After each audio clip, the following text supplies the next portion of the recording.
I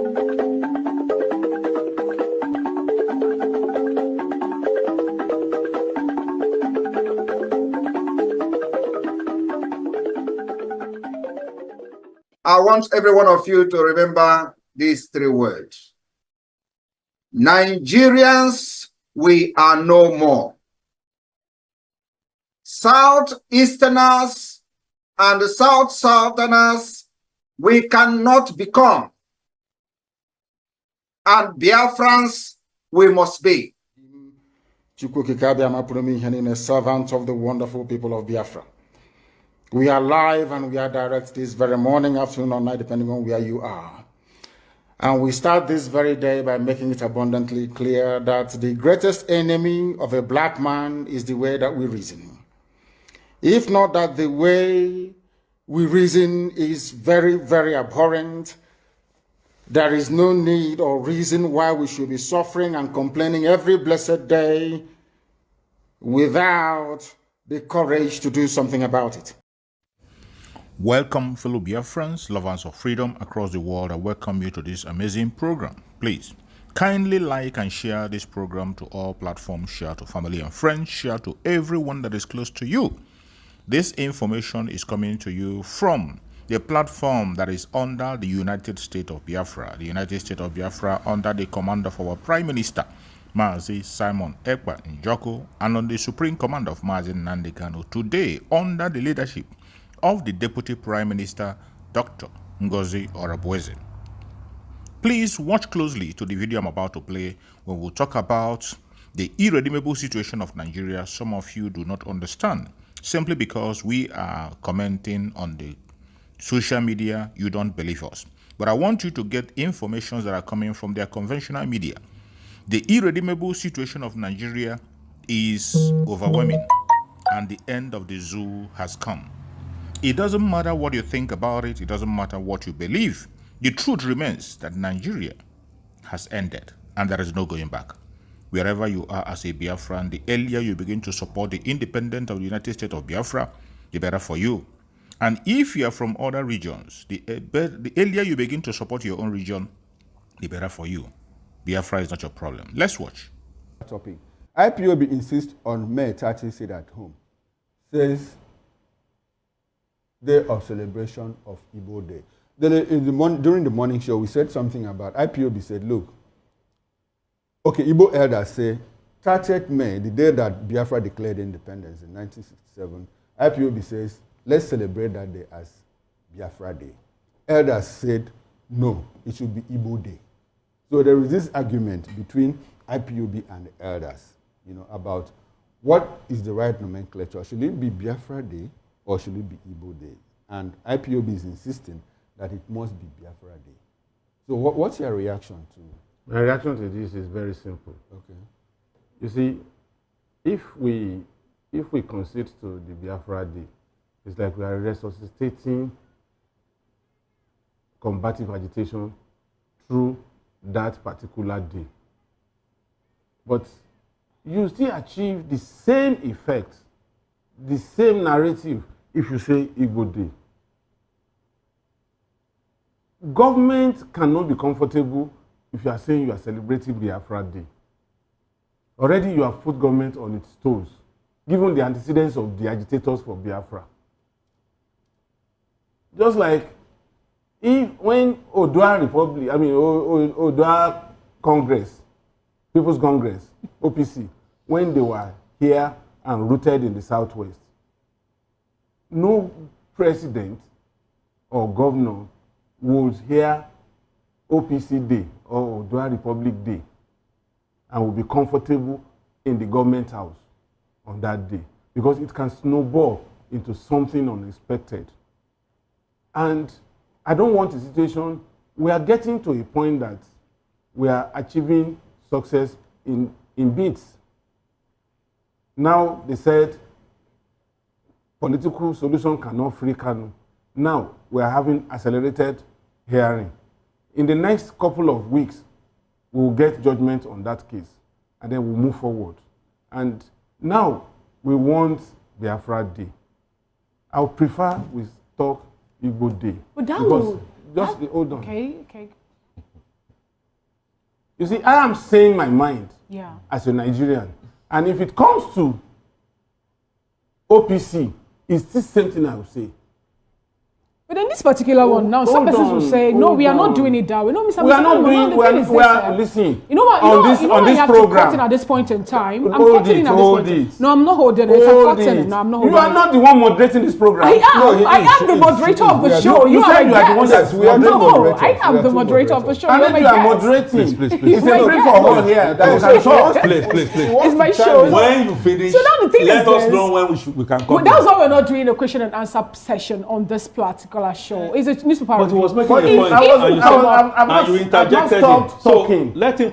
You took it from my mouth. We're pressed for time, as a case may be. Now, if you wake up and say want to limit this to Igbo Day, as a case may be, some persons have also come up with the argument to say that it cannot be an Igbo Day celebration because the Biafran war that was fought in Nigeria, history having that a whole lot of other persons also joined this war. We have non-Igbo speaking persons participating in the war.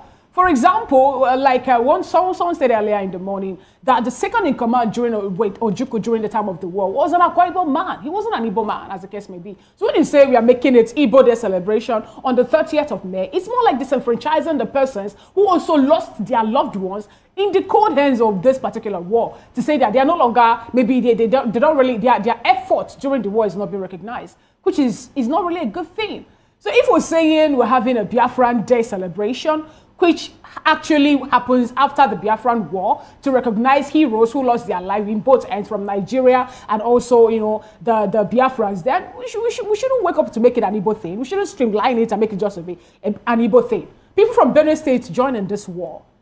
Port Harcourt, River State, for example, they have people also that died during this war. We have Nigerians also lost their lives during this war. So why take away what history have already stated? I'm sure you are even glotting a Yoruba man that was prominent in that war. Why take out all those other people? Banjo, yes. Why take out them and make it just an Igbo thing? Okay. So can we come in now? Mr. Aki, say something if you want to say something. No, I want to say something. That's why you invited me here. You know, my challenge, and I mentioned it from the front, is that when we want to now begin to rewrite history, rewrite history because we want to satisfy a tendency, which is exactly what I am seeing here. Emma, the spokesperson for IPOB, recognized what you have said. He said yes, because it's coming from people not necessarily of Igbo extraction, but from elsewhere, including Yorubas. Wale Soyinka left the comfort of where he was and risked his life to go into the hinterland to say, no, this should not happen. But the real origin of the whole of that started in 1966. In 1966, we had a 1966 before we had the Nigerian Biafran War, but Nigeria called it Nigeria Civil War. And I said, what Ojukwu did after the Aburi Convention, signed in paper, well, I don't know whether it's signed, but agreed, was on Aburi we stand. And he declared a secession. We are still fighting that angle up till tomorrow. Then why do we have the National Heroes Day, Nigeria Armed Forces Heroes Day, that we do on January 15th? Does that not include people who died on Biafra side, if you call it Biafra, people who died from, from the southeast, from the southwest, and stuff like that?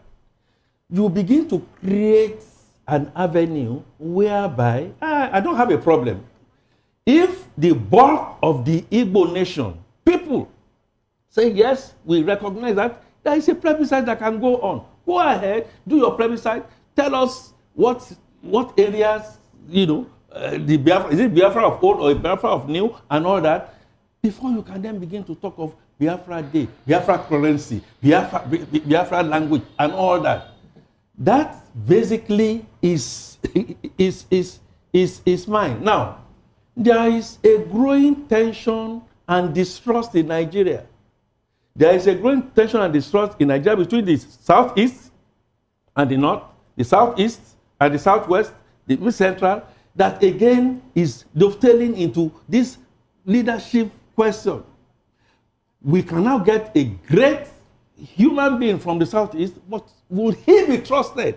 And vice versa. These things don't help. These things don't help reconciliation. Why are we like they said, why are we trying to now wake up something that ordinarily on the notion of reconciliation? I'm not sure it's about waking up something that is okay. All right. People have said that look, the Biafran spirit is something that can never be wished away. It can be wished away. Even if they also agree that it might be very difficult, to get the Biafra off a state, but that spirit will never die. We still celebrate the Holocaust Day. You are very right. We still celebrate the Holocaust Day. South Africans still celebrate the Van Riebeck Day, that the day he made the land. Europeans celebrate it. It's also a fact of history and all of that the Northerners will never ever forget what happened to the Premier of the East, of the North, and the Prime Minister of the North. Okay. They will never forget it. They will never forget. The Igbos will also never forget the fact that a certain president, Babangida, has also come out to say, look, that coup was clearly not an Igbo coup. That people from the southwest, from the southeast, from the middle belt, from the north were part of it. Yes. Okay. He mentioned names. Okay. So whoever wants to forget can forget. Whoever wants to remember can remember. And on the reconciliation note too, cut across the 36 states in Nigeria. You are right. Even before Babangida, a lot of people have also said that. A set of army officers kill people from the north, kill people from the south, and didn't kill anybody from the south. A set of people, who are the set of people that killed those people? Hear you. Were there no Yorubas in that group that killed people? And that was not even led to the west-west that we're talking about. Continue. All right, gentlemen, thank you very much. This is where we wrap up. That is history playing out. We have it this is where we wrap up this news. Thank you very much. Big thanks to you, Mr. Delefanimo, for being part of this. Thank you, Mr. Akifatuke. Always a pleasure. And anytime you have argument like this with me, you are going to give me lunch. It's not an argument. We're here just to educate and entertain and also inform the people. He's going to give me lunch. All right. Thank you so much for being part of today's newspaper review. Up next on the radar, Voice of the People Television, is the Sports Republic with Kizito Ijoma Kizake, the only player without a jersey. Do well to stay and watch the Sports Republic show. Enjoy the rest of your day. Bye for now. After watching this video, now you understand very well what we mean when we say that Nigeria is irredeemable. When we call for the disintegration of Nigeria, you will now understand. There is no plan and there is no way Nigeria will survive in the dish that it is today. And Nigeria continue to deepen into more failure, into more disaster, into more insecurity, and into more economic instability. The earlier we begin to think wisely and focus on the solution, which is disintegration, the better for all of us. It is not a selfish request. It is not just about the Biafran. It is about humanity. If you want to save humanity, you must support the disintegration of the contraption called Nigeria. Divide the country along people that have same value system. People that have same value system.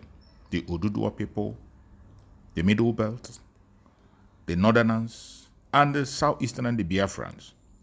That is the only solution. No matter how you try to run away from it, it will continue to haunt you. Thank you, and let's keep watching. Go to comment section and share your comments.